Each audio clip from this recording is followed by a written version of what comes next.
आइए इस कथा के माध्यम से हम यह जानते हैं कि प्रभु श्री राम जी की भक्ति कैसे मिलेगी। अयोध्या में एक उच्च कोटि के संत रहते थे। उन्हें रामायण कथा श्रवण करने का बहुत शौक था। जहाँ भी कथा चलती वहाँ बड़े प्रेम से कथा सुनते। कभी किसी प्रेमी अथवा संत से कथा कहने की विनती करते। एक दिन श्री राम कथा सुनाने वाला कोई नहीं मिला। वहीं पास में एक पंडित जी रामायण की पोथी लेकर जा रहे थे। पंडित जी ने संत को प्रणाम किया और पूछा कि महाराज क्या सेवा करें। संत ने कहा, पंडित जी रामायण की कथा सुना दो, परंतु हमारे पास दक्षिणा देने के लिए रुपया नहीं है। हम तो फक्कड़ साधु हैं।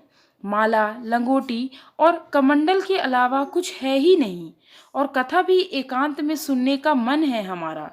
संत और कथा सुनाने वाले पंडित जी दोनों सरयू के किनारे कुंजों में जा बैठे। पंडित जी और संत रोज सही समय पर आकर वहां विराजते और कथा चलती रहती। संत बड़े प्रेम से कथा श्रवण करते थे और भाव विभोर होकर कभी नृत्य करने लगते तो कभी रोने लगते।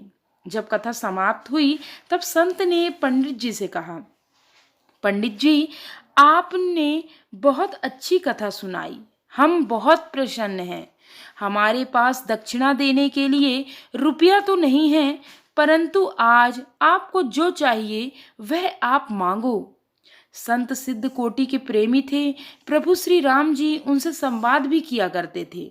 पंडित जी बोले, महाराज, हम बहुत गरीब हैं, हमें बहुत सारा धन मिल जाए।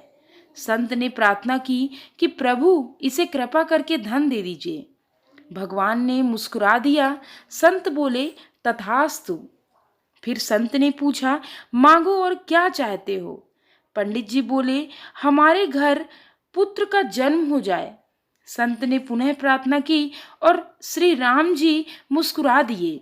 संत बोले, तथास्तु, तुम्हें बहुत अच्छा ज्ञानी पुत्र होगा। फिर संत बोले, और कुछ मांगना है तो मांग लो। पंडित जी बोले, प्रभु श्री राम जी की अखंड भक्ति प्रेम हमें प्राप्त हो। संत बोले, नहीं, यह नहीं मिलेगा। पंडित जी आश्चर्य में पड़ गए। महात्मा क्या बोल गए। पंडित जी ने कहा, संत भगवान, यह बात समझ नहीं आई। संत बोले, तुम्हारे मन में प्रथम प्राथमिकता धन, सम्मान, घर की है, दूसरी प्राथमिकता पुत्र की है और अंतिम प्राथमिकता प्रभु भक्ति की है।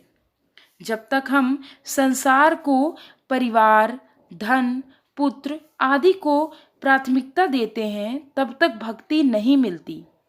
प्रभु ने जब केवट से पूछा कि तुम्हें क्या चाहिए, केवट ने कुछ नहीं मांगा। प्रभु ने पूछा, तुम्हें बहुत सा धन देते हैं। केवट बोला, प्रभु नहीं। प्रभु ने कहा, ध्रुव पद ले लो, इंद्र पद, पृथ्वी का राज्य और मोक्ष तक देने की बात की, परंतु केवट कुछ नहीं लिया। तब जाकर प्रभु ने उसे भक्ति प्रदान की। हनुमान जी को जानकी ने अनेकों नेक वरदान दिए, बल, बुद्धि, सिद्धि, अमृतत्व आदि, परंतु उन्होंने कुछ प्रसन्नता नहीं दिखाई। अंत में जानकी जी ने श्री राम जी का प्रेम और अखंड भक्ति का वर दिया। प्रहलाद जी ने भी कहा कि हमारे मन में मांगने की कभी कोई इच्छा उत्पन्न ना हो। तब प्रभु ने अखंड भक्ति प्रदान की। हम भी अपने सतगुरु से उनके श्री चरणों की भक्ति के बिना और कुछ भी वरदान नहीं मांगना चाहिए। बाकी तो सब तो सतगुरु जानते ही हैं, हमें क्या जरूरत है। वो सब सांसारिक चीजें स्वयं सब देते हैं। वो तो घट घट के वासी हैं। जय श्री राम।